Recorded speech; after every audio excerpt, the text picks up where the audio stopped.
Amnesty Internasional Indonesia meminta Komisi Pemilihan Umum atau KPU memasukkan isu hak asasi manusia dalam rangkaian debat Capres Presiden dan Wakil Presiden pada Pilpres 2024. Hal ini disampaikan saat Amnesty Internasional Indonesia melakukan audiensi dengan KPU Pusat.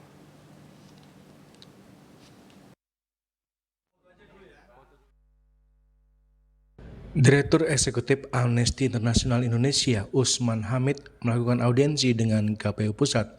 Dalam audiensi tersebut, Amnesty menyodorkan 3 agenda HAM untuk disuarakan dalam debat Capres-Cawapres. Salah satunya kebebasan berekspresi. Isu kebebasan berekspresi di tanah air sudah sangat genting. Debat diharapkan menyinggung soal undang-undang yang dinilai problematis seperti KUHP baru dan undang-undang tentang ITE.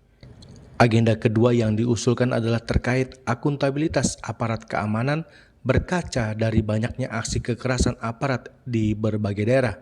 Aparat keamanan juga menggunakan kekuatan, tidak boleh berlebihan, seperti tidak boleh menggunakan kekerasan yang tidak perlu.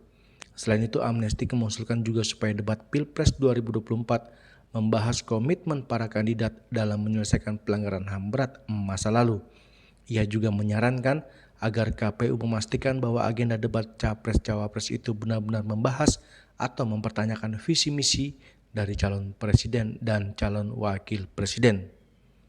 Seperti diketahui, KPU akan menggelar 5 debat Pilpres 2024, yakni pada tanggal 12 Desember 2023, 22 Desember 2023, 7 Januari 2024, 21 Januari 2024, dan 4 Februari 2024.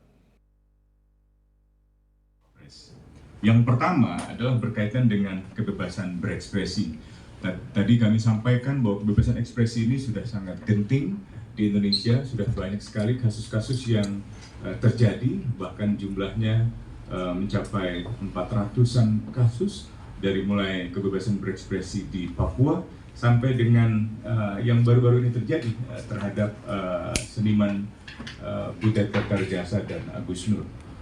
Di dalam agenda kebebasan berekspresi ini juga kami sampaikan perlunya mengangkat berbagai undang-undang yang problematis di dalam konteks perlindungan kebebasan berekspresi, antara lain KUHP pidana yang baru, kemudian Undang-Undang ITE, dan juga sejumlah aturan yang masih diskriminatif terhadap kelompok minoritas. Dan yang kedua adalah agenda hak asasi manusia untuk memastikan aparat keamanan itu memiliki akuntabilitas, memiliki pertanggungjawaban. Dan ini bukan hanya kasus. Nah, yang ketiga adalah agenda pelanggaran HAM berat. Jadi kami menyarankan agar KPU memastikan bahwa agenda debat Capres dan Cawapres itu benar-benar membahas atau mempertanyakan visi misi dari calon presiden dan calon wakil presiden terkait dengan penyelesaian pelanggaran HAM berat, termasuk juga pencegahan terhadap kasus pelanggaran HAM berat di kemudian hari.